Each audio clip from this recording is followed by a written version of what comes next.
Hello students, welcome to my channel direction vision. और आज हम मशीन डिजाइन में हम की पढ़ेंगे। मींस अब हम लोग टॉपिक की तरफ बढ़ रहे हैं। मींस बेसिक कॉन्सेप्ट हम लोग इसके पहले से बेसिक कॉन्सेप्ट देखा गया। मतलब मशीन डिजाइन का एलिमेंट हो, चाहे basic requirement of machine element हो, चाहे प्रोसीजर ऑफ मशीन डिजाइन हो, इसके जस्ट पहले वाले में हम लोग डिस्कस किए थे what is the types of fastener. Fastener कितने तरह का होता था, सेपरेबल और परमानेंट। तो सेपरेबल का जब एग्जांपल दिया गया तो उसमें पहला एग्जांपल था की। तो की क्या है और हम लोग की का डिजाइन किस प्रकार से किया जाएगा, मींस की what is the meaning of की एंड बेसिक फंक्शन ऑफ की, और उसको डिजाइन ऑफ द की हम डिजाइन कैसे की का करेंगे। तो फर्स्ट ऑफ ऑल की क्या होता है, तो की कहेंगे एक मशीन का एक ऐसा एलिमेंट है जो दो मशीन एलिमेंट को कनेक्ट करता है। दो मशीन एलिमेंट कौन कौन से होते हैं, पहला एक होता है सेट। सेट का मतलब होता है, चाहे वो एक तरीके की ट्रांसमिशन सेट बोल सकते हैं। पुली गियर आदि सभी लोग जानते होंगे, जिसपे हमारा बेल्ट चलता है, गियर यानी गियर के द्वारा जो हमारा पावर का ट्रांसमिशन होता होगा। तो ओवरऑल वही आपका क्या है, पुली है, गियर है। तो पुली और गियर को सेफ्ट से कनेक्ट करने वाला जो एक मशीन का एलिमेंट होता है, दैट वही मशीन का एलिमेंट आपको की कहा जाता है। मींस की एक मशीन एलिमेंट है जिसके द्वारा किसी ट्रांसमिशन सर्किट से पुली गियर आदि को कनेक्ट किया जाता है। यदि उसको टेक्निकल वर्ड में हम लोग लिखना भी चाहेंगे तो देखिए कैसे लिख सकते हैं। मींस की का डिफिनीशन मतलब की डिफिनीशन यदि देखा जाए, डिफिनीशन की may be defined as a machine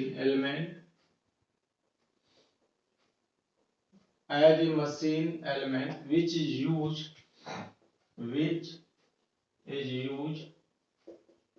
to connect transmission shaft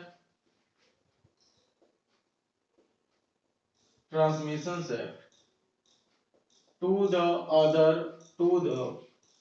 other machine element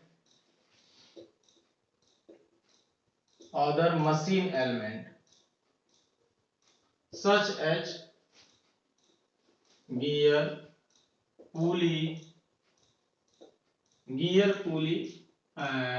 flywheel, etc। Means फिर से सुन लेंगे key may be defined as a machine element which is used to connect the transmission shaft to the other machine element, जैसा कि gear हुआ, पुली हुआ, flywheel हुआ आदि। की एक ऐसा मशीन एलिमेंट है, एक मशीन का पार्ट है जो ट्रांसमिशन सेट को पुली, गियर, फ्लाईव्हील आदि को कनेक्ट करता है। लेकिन इसका बेसिक फंक्शन क्या है, मतलब अभी तो हम लोग देख लिए कि क्या है, एक प्रकार का कनेक्ट करने वाला एलिमेंट है। लेकिन मेन इसका रोल क्या है, ये करता क्या है, किस प्रकार से यह दोनों को कनेक्ट करता है। तो जाहिर सी बात है, देखे होंगे जब हम पुली को शेफ्ट से कनेक्ट करते हैं तो पुली आपको शेफ्ट के साथ यानी पावर का ट्रांसमिशन करने लगता है। मतलब शेफ्ट क्या है, आप आगे चल के भी शेफ्ट पढ़ा जाएगा। तो सिंपल से शेफ्ट का डेफिनेशन भी होता है, यह मशीन का एलिमेंट है जिसके द्वारा एक स्थान से दूसरे स्थान पर पावर का ट्रांसमिशन किया जाता है।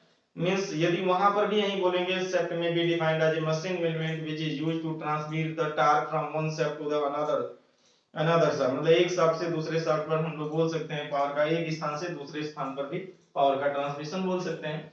लेकिन ओवरऑल ये टार्क शेफ्ट से कहां पर जाता है, पहले पुली में जाता है। लेकिन किसके थ्रू जाता है पुली में, शेफ्ट से पहले की में टार्क ट्रांसफर होता है, फिर की हमको किस में देता है, पुली में देता है। तो ओवरऑल हम बोल सकते हैं कि की के द्वारा हम टार्क ट्रांसफर कर सकते हैं। जो इसका पहला बेसिक फंक्शन होगा वो क्या होगा, हम लोग कर सकते हैं की के द्वारा हम टार्क ट्रांसफर कर सकते हैं। दूसरी बात कि एक ऐसा कनेक्शन मीडियम है, मतलब एक ऐसा कनेक्शन है जिसको कनेक्ट होने के बाद आपस में किसी प्रकार का रिलेटिव मोशन यानी रोटेशनल मोशन नहीं हो सकता है। आपस में रिलेटिव रोटेशनल मोशन नहीं होता है, मतलब ये रिलेटिव रोटेशनल मोशन को बंद करता है। साथ में देखे होंगे तो उसमें अक्षीय विस्थापन जिसको एक्सियल मोमेंट को भी रोकता है। लेकिन उसमें भी एक दो एक्सेप्शन आ जाते हैं। आगे हम लोग देखेंगे स्प्लाइन की और उसके बाद फेदर की। वो फेदर की स्प्लाइन की दैट इज द एक्सेप्शन की। वो क्या करता है कि सिर्फ और सिर्फ रोटेशनल मोशन को मतलब आपस में रोटेशनल मोशन को प्रिवेंट करता है, एक्सियल मोमेंट को नहीं। तो ओवरऑल हम लोग देख लेंगे कि बेसिक फंक्शन आप क्या होगा, क्योंकि यह जो हम लोग लेक्चर पढ़ रहे हैं वो सेमेस्टर एग्जामिनेशन के पॉइंट ऑफ व्यू से पढ़ रहे हैं, तो जाहिर सी बात है उसमें लोग लिखने वाला आइडिया भी देंगे कि किस प्रकार से आप लोग लिखेंगे। सिंपल सा आपका एक क्वेश्चन आता है, define the key and also discuss the function of की क्या होता है तथा उसमें उसके फंक्शन क्या है। तो ओवरऑल हम लोग फंक्शन का नाम दे देते हैं। तो main function of basic function of की, बेसिक बेसिक फंक्शन ऑफ की। तो बेसिक फंक्शन ऑफ की क्या होगा? पहला, it can be transmitted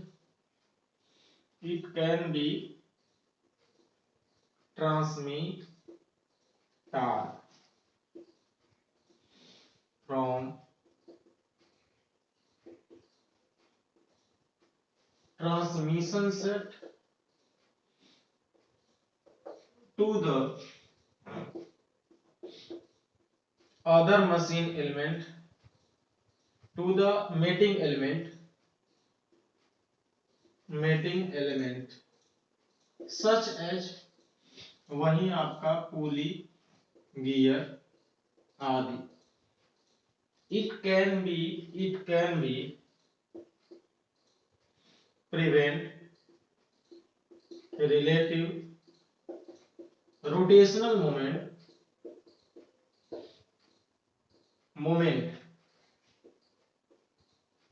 relative rotational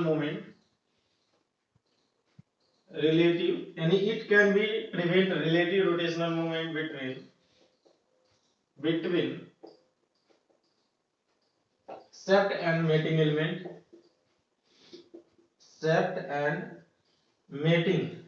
element। आप समझ गए होंगे कि सेट और पुली, सेट और गियर, सेट और फ्लाईव्हील में आपस में किसी प्रकार का रिलेटिव रोटेशनल मूवमेंट ना हो, इसके लिए कि हमारा क्या करता है? प्रिवेंट करता है, मतलब उसको बांधे रखता है। it can also be it can also prevent axial moment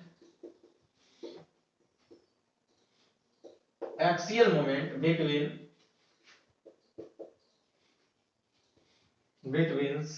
shaft and mating element। तो हम लोग देख लिए कि क्या है, उसका बेसिक फंक्शन क्या है। तो एक बार रिवीजन के तौर पे भी डिस्कस कर लेते हैं कि may be defined as a machine element which is used to connect the transmission shaft to the other machine element या other mating element such as gear, pulley, flywheel आदि। The basic function of key, first function is to transmit the torque shaft to mating element to prevent the relative rotational moment and to prevent the relative axial moment, या कह सकते हैं to prevent the axial moment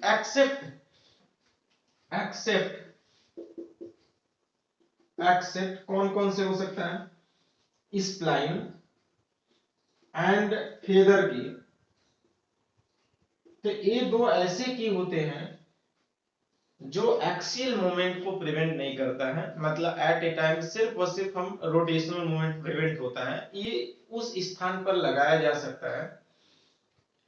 मतलब एक तरीके से हम clutch के स्थान पर भी हम इसको शिफ्टिंग क्लच के स्थान पर भी लगा सकते हैं, एक तरीके से उसके स्थान पर सब्स्टिट्यूट किया जा सकता है। किसको? फेदर की या स्प्लाइन की को।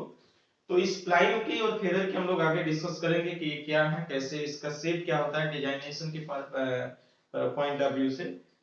तो अभी हम लोग डिस्कस कर लिए इसका डेफिनेशन क्या है, बेसिक फंक्शन क्या है। आप बेसिक फंक्शन ऑफ की हम लोग डिस्कस कर लिए, यानी बेसिक फंक्शन ऑफ की के बाद हम कुछ ऐसे इंपॉर्टेंट टर्म्स फोकस करेंगे जो मशीन डिजाइन में काफी हेल्प करेगा। जैसे आप समझेंगे कि की कौन सी जॉइंट है, जाहिर सी बात है की एज ए टेम्पोररी फास्टेनर, की एक प्रकार का टेम्पोररी फास्टेनर है।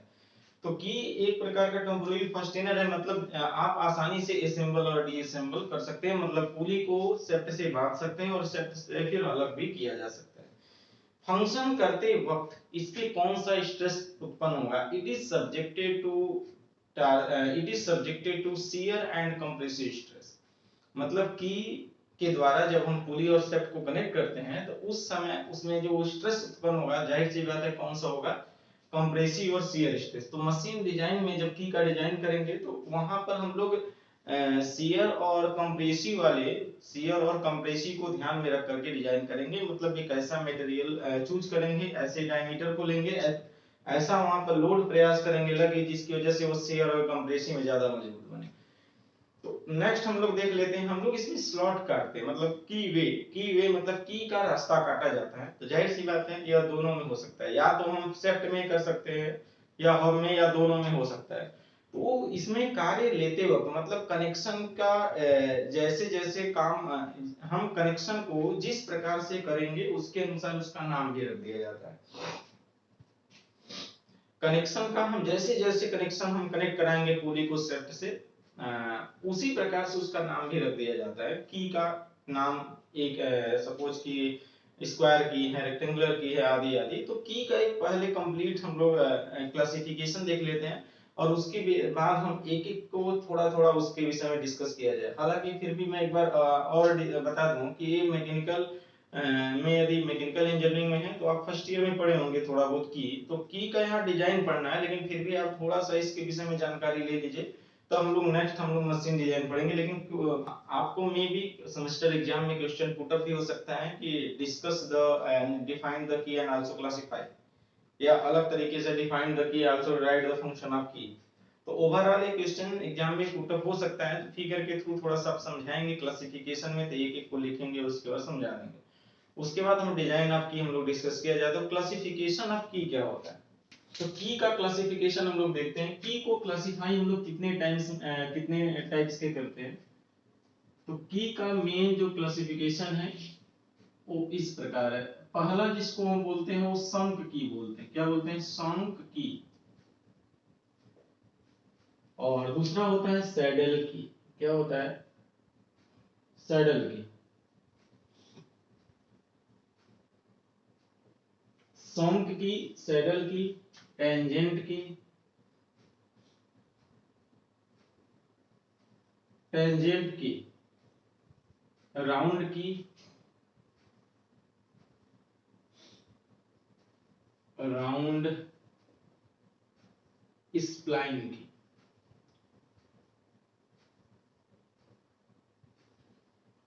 तो संक की, सैडल की, टेंजेंट की, राउंड की, स्प्लाइन की, ये आदि में क्लासिफाई किया जाता है। अलग अलग प्रकार की का हो सकता है और उसकी फंक्शन भी अलग हो सकता है, मतलब बांधने वाला है फंक्शन, लेकिन कुछ लाइट लोड को ट्रांसफर करेगा, कुछ हैवी को ट्रांसफर करेगा, कुछ किसी मोशन मोमेंट को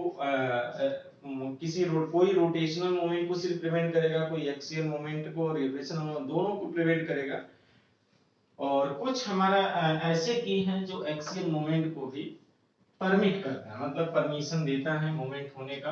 तो संक की पहला देख लेते हैं कि संक की क्या होता है। संक की मतलब आधा जो खांचा होता है, स्लॉट होता है सेप्ट में और आधा फब में। और यदि आधा थिकनेस हम लोग सेप्ट में और आधा थिकनेस हम फब में यदि हम स्लॉट काटते हैं और की लगाते हैं, तो जाहिर सी बात है कि उसके द्वारा जो की का कनेक्शन होता है उसी को हम संक की बोलते हैं। Means half of the thickness of hub and half thickness of shaft which is connected and it is known as the sunk key. तो समझ गए होंगे, आधा थिकनेस सेट में और आधा थिकनेस हब में यदि हम स्लॉट काटते हैं और उसके द्वारा की का कनेक्शन करते हैं तो किस फैमिली का की है, तो संक की का फैमिली। तो संक की समझ गए होंगे। संक की को क्लासिफाई किया जाता है। संक की को कितने तरह के क्लासिफाई किया जाता है, देखिए इसको भी क्लासिफिकेशन किया जाता है। पहला जिसको बोलते हैं रेक्टेंगुलर संक की, रेक्टेंगुलर संक की, स्क्वायर संक की, रेक्टेंगुलर सम की, स्क्वायर सम की, पैरेलल सम की, पैरेलल सम की, पैरेलल सम की। इसके बाद होता है टेपर, टेपर भी बोल सकते हैं या पैरेलल की, टेपर की, इसी में टेपर की, जीव हेड की, जीव हेड की। और नेक्स्ट हम लोग डिस्कस कर सकते हैं फेदर की, फेदर की। और इसके बाद वाला जो है वुडरफ, वुडरफ की। तो रेक्टेंगुलर शंख की या रेक्टेंगुलर की, स्क्वायर की, पैरेलल की, टेपर की, जीवेट की, फेदर की और वुडरफ की, इस किसकी फैमिली है? ये आपका शंख की के फैमिली है। शंख की क्या होता है? जाहिर सी बात है कि शक्त में भी हम लोग खांचा काटते हैं, स्लॉट काटते हैं, और हॉब में भी स्लॉट काटते हैं। तो ओवरऑल आप देखेंगे कि शंख की में जितने भी की आते हैं उन सभी में मस्ट भी कि आप हब में भी स्लॉट काटते हैं और सेप्ट में, और इसके द्वारा कनेक्ट किया जाने वाला जो जोड़ होता है वो बहुत ज्यादा स्ट्रांग होता है, पॉजिटिवली होता है, और इसके द्वारा हैवी लोड को हम ट्रांसफर कर सकते हैं, हैवी लोड ट्रांसमिट किया जा सकता है। तो ओवरऑल जाहिर सी बात है ये कॉस्टली भी है, क्योंकि ये दोनों में स्लॉट कटने की प्रक्रिया हो सकती है। अब रेक्टेंगुलर सब की, स्क्वायर, पैरेलल, टेपर, जीवेट की, फेदर की, वुडरफ की, ये क्या है? ये क्या है? इसका नाम अलग हो सकता है। जैसे उसकी शेप है, शेप पहले उसकी डायमेंशन कितने हो सकते हैं, उसका विड्थ होता है, थिकनेस होता है। बना देते हैं यहाँ पे थोड़ा सा। सपोज कि ये कुछ इस प्रकार से आपका है, जिसकी लेंथ होता है, विड्थ होता है और थिकनेस होता है। इस सपोज कि ये आपका विड्थ है, विड्थ, और ये आपका थिकनेस है, और ये आपकी कितना लेंथ। तो की में आपका कितने डायमेंशन हम लोग बोल सकते हैं? Width, thickness and length, width, thickness और लेंथ। तो पहला जो रेक्टेंगुलर इसका नाम दिया गया है, जाहिर सी बात है कि उसकी एक डायमेंशन यानी कि विड्थ और थिकनेस दोनों आपस में बराबर नहीं है, मतलब उसकी शेप जो होगा वो कैसा होगा? रेक्टेंगुलर का होगा।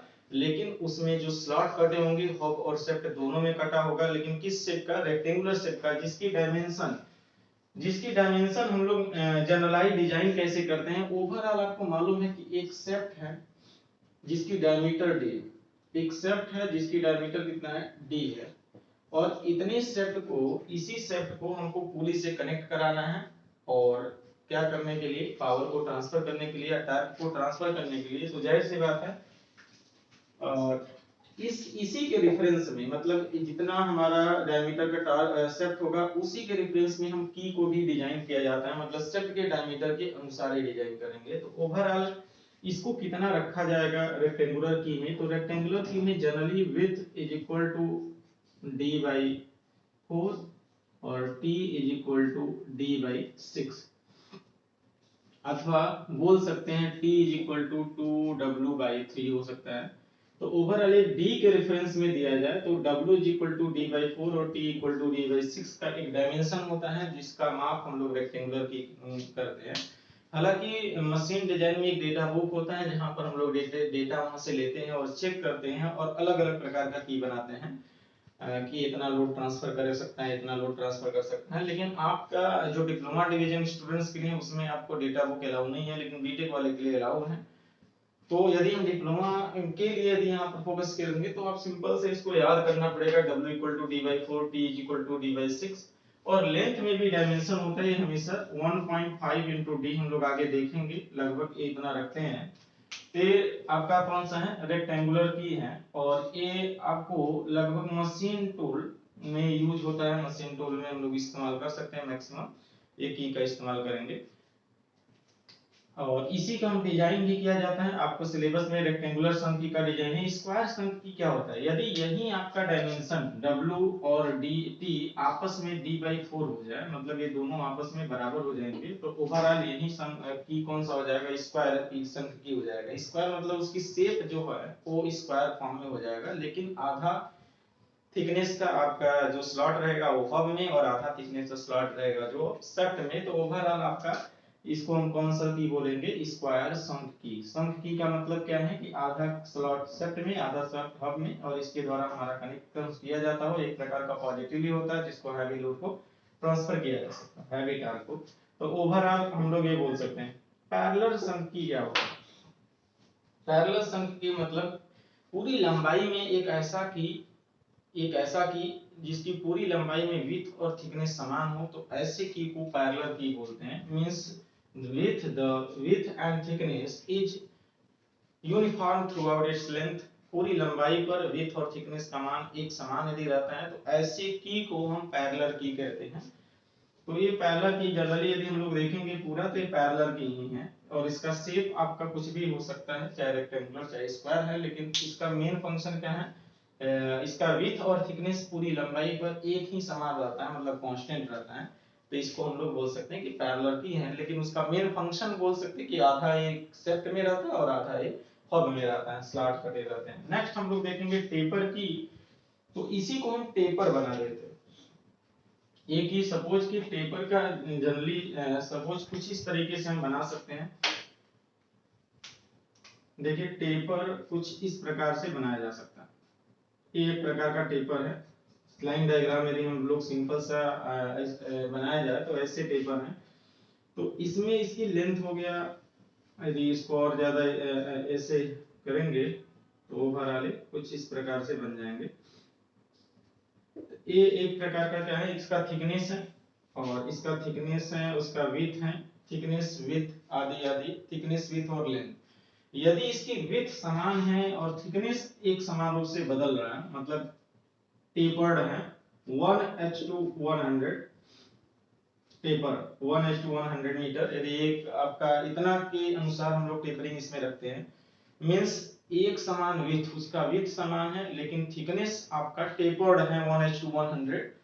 तो ओवरऑल ऐसे की को हम लोग बोलते हैं टेपर्ड की। तो टेपर की का यूज कहां पर करते हैं, क्योंकि हमको फ्रिक्शनल रेजिस्टेंस बढ़ाना रहता है। जैसे सपोज कि हम लोग दो लाइन ऐसे खींच दिया जाए, और दोनों लाइन में हम देखें कि कुछ या ऐसे ही खींच दिया जाए, दो लाइन, और एक लाइन आपको ए मिल रहा है और एक लाइन आपको ए मिल रहा है, मतलब आपको पहला की ऐसे मिल रहा है और दूसरा की आपको कुछ इस प्रकार से मिल रहा है। तो आप जब लगाएंगे तो किसमें ज्यादा फ्रिक्शनल रेजिस्टेंस, वेज एक्शन किसमें ज्यादा होगा, तो जिसमें सबसे ज्यादा डिस्टेंस, बताइए ए लेंथ ज्यादा बड़ा है कि ये वाला लेंथ, कहेंगे ऊपर वाला लेंथ ज्यादा बड़ा है, ऊपर वाला सरफेस ज्यादा बड़ा हो जाएगा, और सरफेस ज्यादा बड़ा होगा वेज एक्शन के थ्रू, उसमें फ्रिक्शनल रेजिस्टेंस का मान ज्यादा हो जाएगा। फ्रिक्शनल रेजिस्टेंस ज्यादा होने के कारण उसमें ज्वाइंट जो होगा और ज्यादा स्ट्रॉन्ग बन जाएगा, और ज्यादा टार्क का ट्रांसमिशन हो जाएगा। तो ओवरऑल हम लोग टेपर की मैक्सिमम रेजिस्टेंस या फ्रिक्शनल रेजिस्टेंस को इंक्रीज कराने के लिए हम लोग टेपर लगाते हैं, जिसका यूनिफॉर्म विड्थ और थिकनेस आपका टेपर होता है 1:100 में। तो ये सब आपके विषय में थोड़ा सा जानकारी हो जाएगा, आप एक दो लाइन लिख देंगे, फिगर बना देंगे, और आराम से आपका ये वाला कंप्लीट हो जाएगा क्लासिफिकेशन वाला मैटर। जीव हेड की क्या होता है, जीव हेड की का मतलब होता है, इसको मिटा देते हैं। जीव हेड की मींस एक ऐसा स्पेशल हेड जिसको हम facilitate to removal the key, मतलब फैसिलिटी देता है क्या करने के लिए, की को रिमूव करने के लिए या फिर असेंबल और डीअसेंबल करने के लिए। तो कुछ एक स्पेशल प्रकार का मतलब उसमें लगा होता है जीव हेड की के थ्रू। तो एक टेपर भी हो सकता है, जनरली हम लोग इसको टेपर कहते हैं। तो यही टेपर की में यदि हम इसका हेड जो है वो कुछ स्पेशल बना देते हैं जिसका नाम होता है जीव हेड की, और जीव हेड की, और ये क्या करता है, रिमूव करने के लिए एक फैसिलिटी देता है कि आसानी से इसे रिमूव किया जा सकता है, ज्वाइंट से लगाया जा सकता है, जोड़ा जा सकता है। तो ऐसे की को जीव हेड की कहा जाता है। आप समझ गए होंगे जीव हेड की कुछ नहीं है, एक प्रकार का टेपर की ही, टेपर शंक की बोल सकते हैं, लेकिन इसमें एक हेड लगा दिया जाता है, और इस हेड के नाम के अनुसार इसको जीव हेड की बोला जाता है।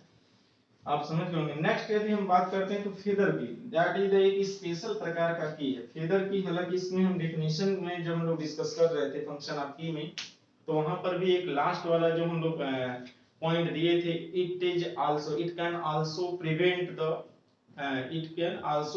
The axial movement, it can also prevent the axial movement except spline and feather की। तो हम लोग अभी स्प्लाइन के पास नहीं पहुंचे हैं, लेकिन फेदर की एक बार बोल गए हैं। तो फेदर की क्या होता है, एक प्रकार का शंख की ही, एक प्रकार का पैरेलल शंख की बोल सकते हैं।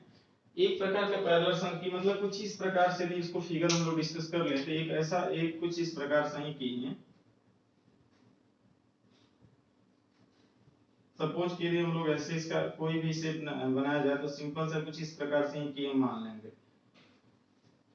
तो फेदर की एक ऐसा की है जो किसी एक में लूज रहता है, मतलब चाहे सेप्ट में चाहे हब में, सेप्ट में या हब में ये लूज रहता है। मतलब जाहिर सी बात है कि हम लोग एक्सियल मोमेंट को रिलीव करता है, एक्सियल मोमेंट को परमिट करता है। तो ओवरऑल हम ये देखें कि चाहे आप हब में टाइट रहता है, सेप्ट में फिक्स रहता है, या सेप्ट में फिक्स रहता है और हब में टाइट रहता है। फेदर की सामान्यतः सेप्ट में फिक्स रहता है और हब में आपका क्या रहता है, लूज रहता है। और ये इस प्रकार से रहता है कि एक्सियल मोमेंट परमिट करता है। और ये वहां लगा, जैसे सपोज एक क्लच के स्थान पर हम लोग इसको लगा सकते हैं। लेकिन और भी ज्यादा आपको जानकारी इसके विषय में चाहिए तो सिंपल सा आप क्लच क्या है उसके विषय में डिस्कस करेंगे, कब ये वाला लगाया जाता है आदि आदि। ओवरऑल यदि डिजाइन के पॉइंट ऑफ व्यू से देखा जाए तो सिलेबस में सिर्फ और सिर्फ हम लोग रेक्टेंगुलर शंख के लिए डिजाइन करेंगे, रेक्टेंगुलर शंख का आपका सिलेबस के अकॉर्डिंग। बाकी ये सब सिर्फ और सिर्फ आपको नॉलेज रखना है, क्योंकि यदि एग्जाम में इसी का डेफिनेशन पूछ दिया या ये क्या होता है इसके विषय में तो आप आराम से इसको बता लेंगे जाएंगे। यानी कि ये रोटेशनल मोमेंट को क्या करता है, बंद करता है, लेकिन एक्सियल मोमेंट परमिट करता है। मतलब ये रोटेशनल मोमेंट जो होता है, रोटेशनल मोमेंट प्रिवेंट करता है, लेकिन ये एक्सियल मोमेंट परमिट करता है। एक्सियल मोमेंट क्या करता है, परमिट करता है। तो ओवरऑल ये हमारा, लेकिन ये किसके अंतर्गत आता है, सिंपल कहेंगे शंख की। शंख की का मतलब आधा पोर्शन हमारा हब में कटा रहता है और आधा आपका सेप्ट में आधा थिकनेस और इसके थ्रू होता है। बस इसमें फैसिलिटेट क्या करता है कि एक्सियल मोमेंट भी परमिट करता है। बाकी सभी से अलग होने का मेन रीजन क्या है, यह एक प्रकार का पैरेलल की है, लेकिन सभी से रीजन अलग होता है किस कारण से, क्योंकि एक्सियल मोमेंट परमिट करता है। तो कंपटीशन के पॉइंट ऑफ व्यू से कभी कहता है which of the key is the axial moment permit, ऐसा कौन सा की है जो एक्सियल मोमेंट परमिट करता है। बहुत सारे की होगा उसमें, फेदर की आप नाम लिखे होंगे। शंख की में कौन सा की होगा, फेदर की। यदि इसमें आता है तो ये दोनों ही एक्सियल मोमेंट परमिट करता है, स्प्लाइन और ये। इसके बाद हम लोग डिस्कस कर सकते हैं फिर वुडरफ की। वुडरफ की का एक सेमी सर्कुलर डिस्क होता है। वुडरफ की क्या होता है, एक सेमी सर्कुलर डिस्क होता है। सेमी सर्कुलर डिस्क कुछ इस प्रकार से हम लोग डिस्कस कर सकते हैं, कुछ ऐसा रहेगा सेमी सर्कुलर डिस्क। जाहिर सी बात है कि ये वुडरफ की किसकी फैमिली है, शंख की। क्या शंख की में क्या होता है कि यह दोनों स्लॉट कटे होते हैं, हब और सेप्ट दोनों में कटे होते हैं, हब और सेप्ट दोनों में कटे होते हैं। यदि हम लोग कंप्लीटली रूप से देखा जाए कि वुडरफ की क्या है तो सिंपल से कहेंगे कि वुडरफ की एक शंख की ही है, लेकिन उसकी कैसा किस प्रकार का फॉर्म होता है, ये सेमी सर्कुलर डिस्क होता है जिसकी थिकनेस यूनिफॉर्म होती है। यह एक प्रकार का शंख की है जो सेमी सर्कुलर डिस्क होता है, लेकिन उसकी थिकनेस क्या होती है, यूनिफॉर्म होती है। लेकिन शंख की बोल दिए तो जाहिर सी बात है कि हाफ पोर्शन सेट में और हाफ पोर्शन हब में कटा होता है जिसको लगाया जाता है। इसका एडवांटेज ये होता है कि एक्स्ट्रा डिप्थ कटे होने के कारण ये ज्यादा से ज्यादा लोड की टेंडेंसी मतलब रेजिस्ट करता है, मतलब स्लिप होने की पॉसिबिलिटी घट जाता है। तो यही आपका इसका advantage. Disadvantage stress concentration disadvantage है, जाहिर सी बात है। और इसके कॉस्टलियर थोड़ा आता है, मतलब इसको बनाने में बहुत ज्यादा कॉस्ट लगता है। तो ओवरऑल इस शंख की है रेक्टेंगुलर, स्क्वायर, पैरेलल, टेपर, जिवेट की, फेदर की और वुडरफ की। सिंपल सबसे ज्यादा जो आपको कंफ्यूज करता है फेदर की और वुडरफ की, समझ गए होंगे। फेदर की क्या होता है, एक्सियल मोमेंट परमिट करता है।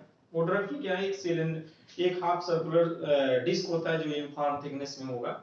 और इसका यूज हम लोग इसलिए करते हैं क्योंकि अधिक रेजिस्टेंस से देता है। और इसका डिसएडवांटेज क्या है कि स्ट्रेस कंसंट्रेशन हो जाता है, क्योंकि अधिक स्लॉट अधिक डेप्थ ऑफ स्लॉट कटे रहते हैं और साथ में इसका कॉस्ट ज्यादा हो जाता है। चलिए तो नेक्स्ट हम लोग देखते हैं सैडल की। सैडल की देखते हैं।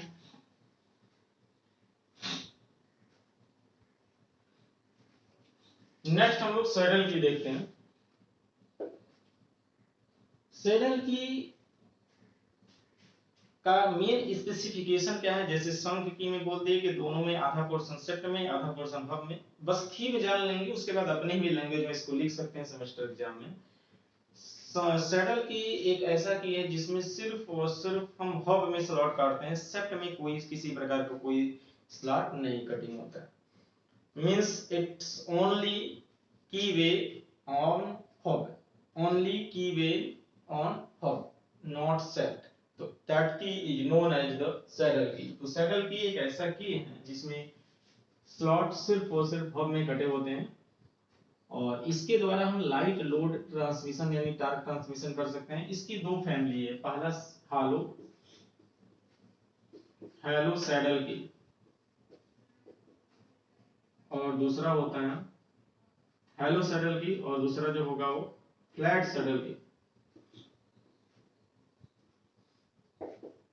तो हालो सैडल की आप सिंपल सा ऐसे समझेंगे कि एक हमारा ये सर्कुलर शेफ्ट है, दूसरे में भी हम लोग सर्कुलर शेफ्ट दे देते हैं यहाँ पर, और इसमें हॉलो सर्कुलर से मतलब इसके ये आपका कुछ इस प्रकार से इसका शेप, यानी जैसे हमारा सर्कुलर है उसी प्रकार से हम लोग की का भी शेप दे दिया जाएगा। मतलब देख रहे हैं, कुछ ऐसे लगा दिया जाएगा।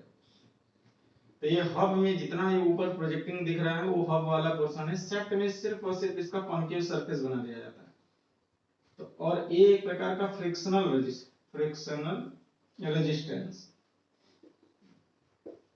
फ्रिक्शनल रेजिस्टेंस के थ्रू आपस में एक प्रकार का बाध्यता है। रेजिस्टेंस गुण जो आता है आपस में फिक्सिंग की प्रॉपर्टी आता है, वो किसके कारण होता है, फ्रिक्शनल रेजिस्टेंस के कारण।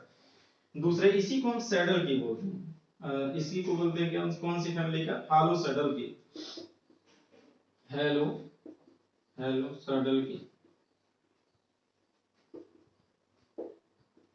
तो हेलो सैडल की का मतलब जाहिर सी बात है कि ऐसा कि जिसमें एक नीचे वाला पोर्शन, लोअर पोर्शन आपका उसी शेप का होगा जिस शेप में आपका शेफ्ट होगा, कॉन्केव सरफेस होगा, और उसके द्वारा हम लोग कनेक्शन यानी शेफ्ट और पुली आदि को, शेफ्ट और हब को लगाएंगे। इसमें जो ऊपर वाला प्रोजेक्टिंग पार्ट हम लोग बोल सकते हैं, इस वाले पोर्शन को किसमें होता है, हब वाला पोर्शन होता है। तो हब वाले पोर्शन के थ्रू ये आपस में कांटेक्ट करता है with the help of the frictional resistance के थ्रू। तो जितना फ्रिक्शनल रहेगा उसके अनुसार आपका एक इसके अनुसार इसकी टार्क का ट्रांसमिशन कैपेसिटी भी होगा। सिमिलरली एक दूसरा की यहाँ पर देख लेते हैं। ये इसकी में किसी प्रकार का कोई हमारा कॉन्केव सरफेस नहीं होता, एकदम फ्लैट रहता है, that is the flat surface. हम लोग इसको इसी के अनुसार यहाँ पर शेफ्ट को भी फ्लैट बना दिया जाता है, मतलब इसको घिस के कैसा बनाया जाता है, शेफ्ट को भी फ्लैट बना दिया जाता है। और फ्लैट की तौर पर कुछ इस प्रकार से हम लोग इसमें जो ऊपर वाला पोर्शन दिख रहा है पूरा थिकनेस ये पूरा हब में कटा रहता है, शेफ्ट में कोई थिकनेस नहीं कटा होता है, बस शेफ्ट को हम फ्लैट बना देते हैं और उसके थ्रू हम जो है कनेक्ट कराते हैं। तो यहाँ पर भी एक प्रकार का फ्रिक्शनल रेजिस्टेंस लगेगा, लेकिन अब देखा गया इसी को हम लोग बोलते हैं फ्लैट सैडल की। तो फ्लैट सैडल की और हेलो सैडल की दोनों में अंतर क्या है, फ्लैट सैडल की टार्क को कम ट्रांसफर, मतलब light load transfer, light torque transfer कर सकता है, लाइट पावर का ट्रांसमिशन कर सकता है as comparison to flat saddle key. आप कंफ्यूज नहीं होंगे, कभी-कभी आपको कंफ्यूजन होगा कि यार इसके द्वारा हम लोग ज्यादा टार्क या पावर ट्रांसमिशन करते हैं, बिल्कुल नहीं, क्योंकि ये उसी स्टेप में है। स्लीपिंग की जो पॉसिबिलिटी होती है, the slip possibility for saddle key is more than as comparison to flat saddle key. That means the power transmission capacity for the flat saddle key is more than as comparison to hollow saddle key। तो flat saddle key में जो power का transmission capacity है, torque का transmission capacity है, as comparison to flat hollow saddle key से ज्यादा होता है, इसका ज्यादा होता है, इसका कम होता है। तो फ्रिक्शन रेजिस्टेंस इसका ज्यादा होता है, टार्क की कैपेसिटी इसका ज्यादा होता है, लेकिन स्लिप की पॉसिबिलिटी इसकी ज्यादा होता है। तो आप कंफ्यूज नहीं होंगे, स्लिप पॉसिबिलिटी किसका ज्यादा होता है, हैलो सैडल की, लेकिन फ्रिक्शनल रेजिस्टेंस किसका ज्यादा होता है, फ्लैट सैडल की। टार्क का ट्रांसमिशन कौन ज्यादा करेगा, हैवी लोड हैवी टार्क कौन सा ट्रांसमिशन होगा, फ्लैट। तो फ्लैट की आपका मोर फ्रिक्शन रेजिस्टेंस जनरेट करेगा ड्यू टू, हम लोग बोल सकते हैं फ्लैट सरफेस के थ्रू। ये सैडल की हो गया। सैडल के बाद आता है टेंजेंट की। टेंजेंट की हमेशा पेयर में लगाया जाता है 90 डिग्री पर, मतलब एक तरीके का। और ये भी आप लोग थोड़ा बहुत देख लेंगे, ये हैवी लोड को ट्रांसफर करने के लिए यूज किया जाता है, हैवी लोड को ट्रांसफर करने के लिए कुछ किया जाता है लेंगे। और जिसके द्वारा हैवी लोड ट्रांसफर किया जाएगा तो ऐसे की को बोलते हैं टेंजेंट की, टेंजेंट की। तो ये दो हमेशा पेयर में लगाया जाता है और 90 डिग्री पर, तो ऐसे की को कौन सा बोलेंगे, टेंजेंट की। राउंड की क्या होता है, राउंड की देखिए राउंड की इसमें क्या होता है। नेक्स्ट हम लोग देखते हैं राउंड की। राउंड की मींस क्या होता है, इसमें ड्रिल के द्वारा, ड्रिलिंग के द्वारा इसमें होल किया जाता है और जिसके थ्रू हम कनेक्शन करते हैं। लेकिन इसका यूज हम लोग जनरली लाइट लोड ट्रांसमिशन के लिए, लाइट टार्क ट्रांसमिशन के लिए किया जाता है। मतलब यहाँ पर हम लोग क्या कर सकते हैं, एक प्रकार का जनरली, जैसे सपोज कि हम लोग ये सेफ्ट है, ये वाला क्या है, सेफ्ट है, और ये आपका हब है।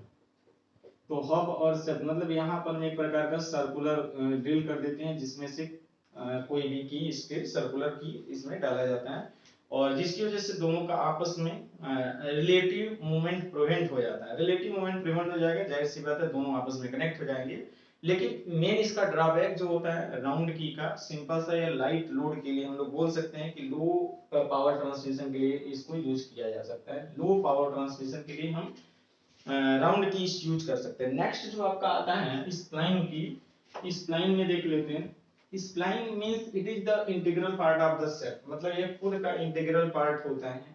मींस स्प्लाइन की, स्प्लाइन की, स्प्लाइन की क्या होता है, सिंपल सा एक प्रकार का प्रोजेक्टिंग पार्ट होता है, integral part of the set होता है, जो की वे में क्या करता है, असेंबल होता है धीरे धीरे। आप देखे होंगे प्रोपेलर शाफ्ट जो फोर व्हीलर में चलता है नीचे, प्रोपेलर शाफ्ट, वो भी वहां पर जो कटे होते हैं स्प्लाइन होते हैं, लगभग 2 6 10 कुछ इस प्रकार से रहता है। मतलब 4 6 10 और 16 इसमें आपका ओवरे प्रोजेक्टिंग पार्ट होते हैं, मतलब इंटीग्रल पार्ट होता है। तो ओवरऑल किसी किसी होल मेंबर में, जिसको बोल सकते हैं कि उसका फीमेल मेंबर है, उसमें आपका असेंबल्ड होता है।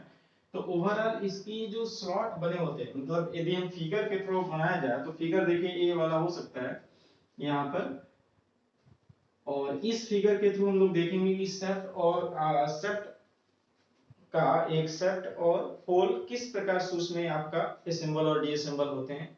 लेकिन इसका सबसे ज्यादा जो एडवांटेज है, बहुत ज्यादा टार्क का ट्रांसमिशन कैपेबिलिटी होता है, यानी पावर का ट्रांसमिसिबिलिटी बहुत ज्यादा हैवी होता है।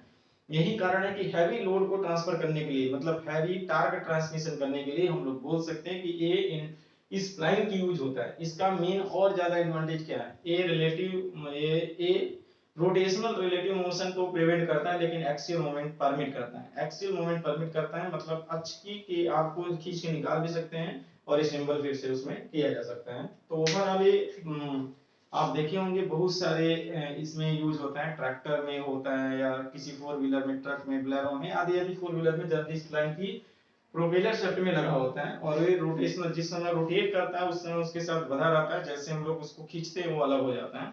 तो ये किसके थ्रू होता है, स्प्लाइन के थ्रू। स्प्लाइन की का आपका डिजाइन नहीं है, हम लोग सबसे ज्यादा जो अब फोकस करेंगे वो सिंपल सा शंख की का डिजाइन करेंगे। नेक्स्ट हम लोग डिजाइन ऑफ शंख की, और बहुत ज्यादा इंपॉर्टेंट है डिजाइन ऑफ शंख की। किस प्रकार से आप डिजाइन करेंगे, उसका विड्थ कितना लिया जाएगा, थिकनेस क्या लिया जाएगा। सपोज एग्जांपल के रूप में हम लोग ऐसे डिस्कस कर दिया जाए कि एक सेफ्ट जो जिसकी डायमीटर 40 mm है, एक 40 mm के डायमीटर के सेफ्ट के लिए हम कितने एक ऐसे की का डिजाइन करेंगे जो 40 mm के डायमीटर इतना पावर को ट्रांसफर कर सकता हो। तो 40 mm के डायमीटर वाले सेफ्ट के द्वारा इतने पावर का ट्रांसफर करते हैं, तो जाहिर सी बात है कि कितना हम लोग विड्थ का, थिकनेस का, लेंथ का की लगाया जाए, तो इसके विषय हम लोग डिस्कस करेंगे।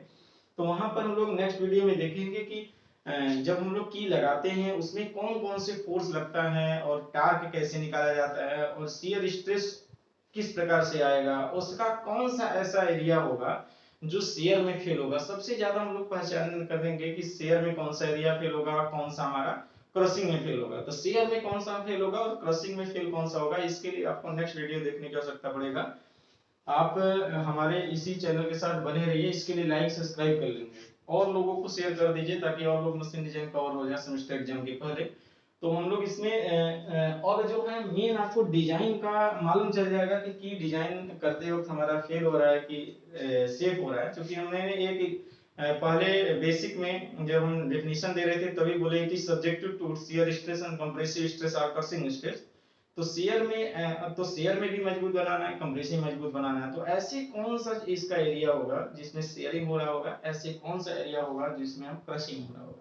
जब ये पहचान लेंगे तो हम उसी एरिया को और ज्यादा मजबूत बनाएंगे, और किस प्रकार बनाएंगे इसके लिए आपको आगे की वीडियो देखना पड़ेगा। आज के लिए बस इतना ही, बस आगे के वीडियो के लिए आप बने रहिए हमारे डायरेक्शन विजन चैनल के साथ। धन्यवाद।